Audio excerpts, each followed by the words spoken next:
What's up, lads? Today I'm going to be going over the rods and reels we use. Whether you're a seasoned angler or just getting started, having the right rod and reel is crucial to ensuring the shark's safety and well-being, while also making the fight fun. Our number one priority here is getting the sharks in fast and out faster. This helps the sharks swim away strong, while also keeping us safe.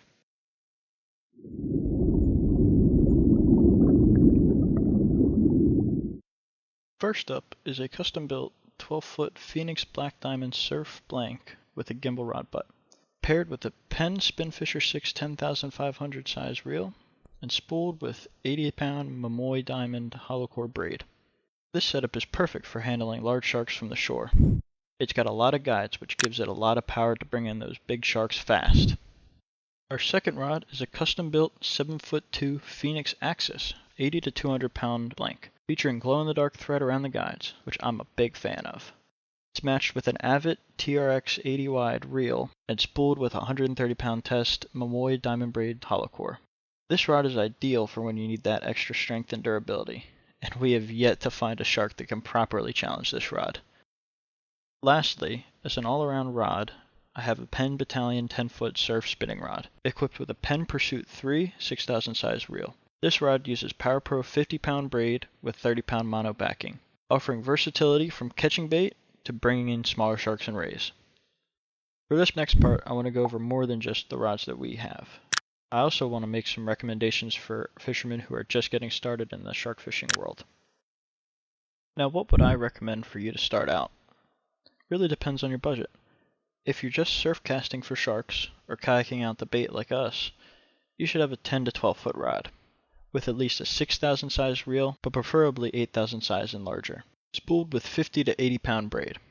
As far as rod brands go, I'm personally a big fan of Penn for something that won't break the bank, and if you're willing to spend a bit more money, the Phenix brand has treated me really well for those custom rods, and I've heard great things about their pre-builts. I would also not shy away from other big fishing brands like Daiwa or Shimano, though I cannot recommend a specific rod from their brands as I haven't personally used them. Now for my reel recommendations. I would recommend either the Penn Pursuit or Akuma Avenger, either 6,000 or 8,000 size for either one. These brands are cheaper, but still very good quality. They've both lasted a very long time with proper care. For a mid to upper range reel, I would recommend the Penn Spinfisher series. It's got high drag and a lot of capacity, especially for that $200 to $300 price range.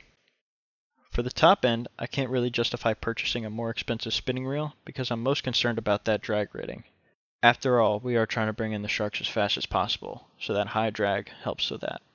If you're looking to go more expensive, I'd consider a conventional reel like the Avid TRX 50 wide or 80 wide.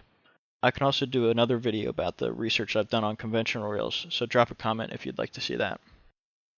For line, I love braid, as it doesn't have to be changed out after every big battle like mono would.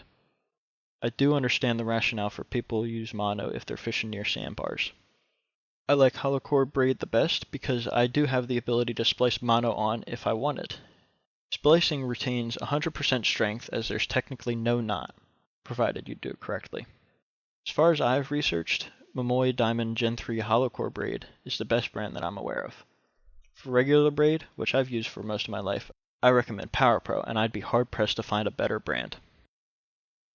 To recap, for a lower budget setup, I would probably recommend something similar to my setup for Rod 3. So, probably a 12-foot Penn Prevail 2 spinning rod, which is heavy power, moderate fast action, with a Penn Pursuit IV 8,000 size reel, and about 350 to 400 yards of 65-pound test PowerPro braid. For that mid-range setup, I would keep the same rod and line and upgrade the reel to a Penn Spinfisher VI or VII, 8,000 size or bigger. For the top range of surf casting setups, I recommend the 12-foot Phenix Black Diamond Surf Spinning Rod, paired with a Penn Spinfisher VII 10,500 size and 500 yards of 80-pound Momoi Diamond Gen 3 hollow core braid, very similar to my custom rod. I will have the list in the description and the pinned comment, and I encourage you to support your local tackle shops by buying the rod and reel there. Also, leave a comment below if you have a similar setup or just want to share your setup. And there you have it, the rods and reels we use for shark fishing. Remember, having the right gear not only makes the fight fun, but ensures the safety and well-being of the sharks. If you're new to shark fishing or looking to upgrade your setup, I hope these recommendations help you make an informed decision. Don't forget to check the description and the pinned comment for a detailed list of the gear mentioned. We've covered a lot today, but there's still a lot more to share. In our upcoming video, I'll be diving into other crucial gear we use, like leader materials, hooks, and bait setups, to make sure you're fully prepared for your next shark fishing adventure. By following what we use, you'll be sure that you're fully prepared for your next shark fishing adventure. So make sure to subscribe and hit the notification bell so you don't miss out. Thank you for watching. If you found this video helpful, give it a thumbs up and drop a comment below with any questions or topics you'd like to see covered. Also, let me know what setup you use. Tight lines and happy fishing, lads.